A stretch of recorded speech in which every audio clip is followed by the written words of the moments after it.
بتائیے کیا یہ ظلم کی بات نہیں کہ منبر رسول سے فقہا کو گالیاں دی جائیں؟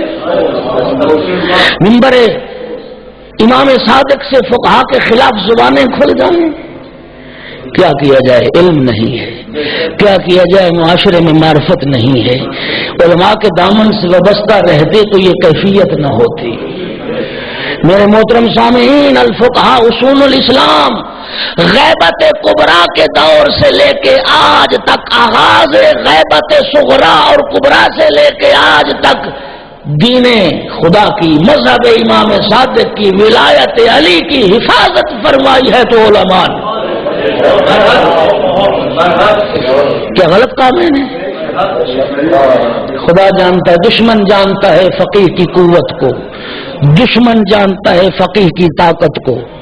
میرے محترم سامعین توجہ فرمائیے، مرزا شیرازی بزرگ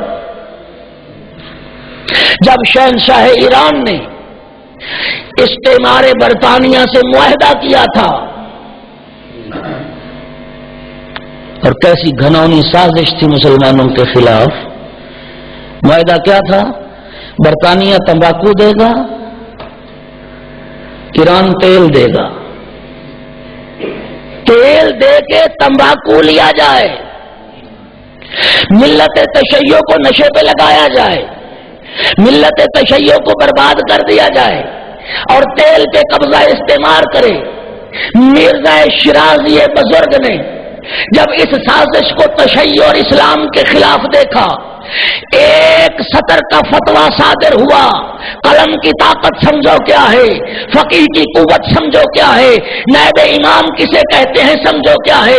ایک سطر کا فتویٰ صادر ہوا کہ آج کے بعد تمباکو نوشی امام زمانہ سے جنگ کے مترادف ہے۔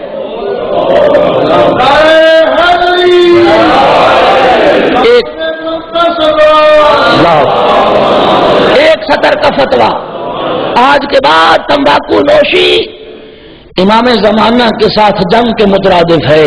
اور کیا تاثیر تھی اس فتوے میں؟ ایران کی سڑکوں پہ تمباکو کے انبار جمع کر کے آگ لگا دی گئی، تمباکو جل رہے تھے، تمباکو کے انباروں کو آگ لگا دی گئی۔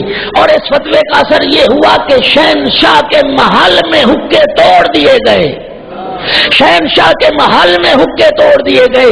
اور جب شاہ ایران نے حقہ طلب کیا کہ حقہ پیش کیا جائے، بتایا گیا حقے تو توڑ دیے گئے۔ پوچھا گیا کیوں؟ کہا تم نے نہیں سنا کہ مرزا شیرازی بزرگ کا فتویٰ آ گیا ہے کہ آج کے بعد تمباکو نوشی امام زمانہ سے جنگ کے مترادف ہے۔ تو اس نے ملکہ سے پوچھا وہ مرزا شیرازی کون ہوتا ہے؟ تمباکو کو حرام کرنے والا۔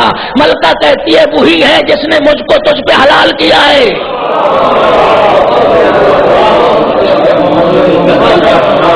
وہی ہے اس نے مجھے تجھ پہ حلال کیا۔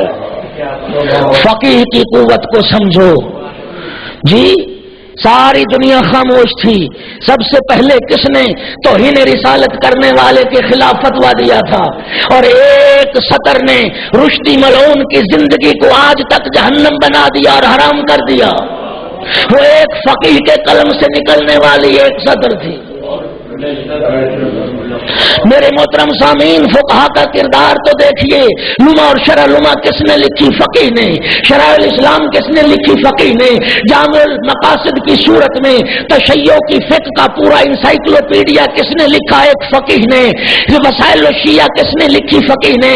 بہار الانوار کلام اہل بیت کا مجموعہ کس نے لکھا؟ فقیہ نے۔ کتب اربع کس نے پہنچائی؟ فقیہ نے۔ الغدیر، ایک حدیث غدیر من کن تو مولا پہ 11 جلدیں کس نے لکھی؟ فقیہ نے۔ مجالس المومنین جیسی کتاب، جس کتاب کے جرم میں شہید ثالث کو قتل کیا گیا، سزائے موت سنائی گئی، وہ کس نے لکھی تھی؟ فقیہ نے۔ یہ فقہاء تھے جنہوں نے اپنی قربانیاں دے کے دین کی بھی حفاظت کی ہے، ولایت علی کی بھی حفاظت۔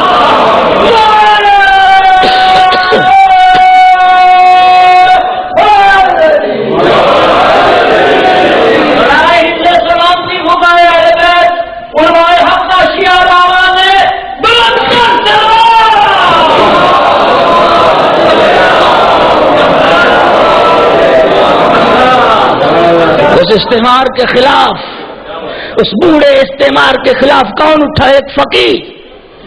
ایران کے 1000 سالہ طاغوتی اور ظالمانہ نظام شہنشاہی کو خاک میں کس نے ملایا؟ ایک فقیہ نے۔ صدام کے مظالم کے خلاف قیام کس نے کیا؟ ایک فقیہ نے۔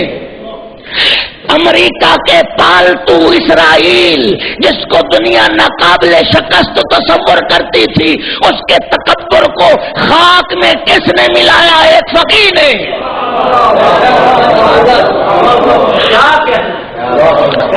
یہ وہ وارثان علم ہے جو علم نبی کے وارث ہیں، جو علم علی کے وارث ہیں۔ یہ وہ محبت اور ولایت کے امین ہیں جنہوں نے اپنے کردار سے اس ولایت کو ہم تک پہنچایا ہے، اور جنہوں نے ہر زمانے میں ظلم کے خلاف، طاغوت کے خلاف قیام بھی کیا ہے، اور دین جیسی مقدس امانت قربانیاں دے کے ہم تک پہنچائیے۔ ان کے خلاف زبانیں نہ کھول، گناہگار ہوگا۔ ہماری کیفیت کیا ہے؟ ہمارا ولایت سے رشتہ کیا ہے؟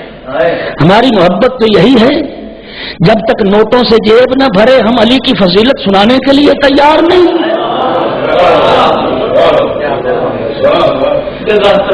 اور قبلہ یاد رکھیے میرے مولا امیر کا وہ جملہ، ناراض نہ ہونا، دل و دماغ میں جگہ دینا۔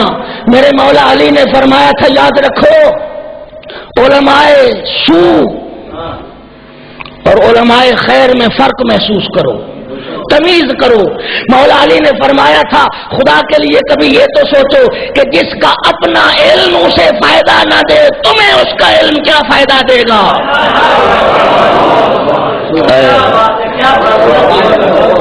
جس کا علم خود اس کو فائدہ نہ دے سکا،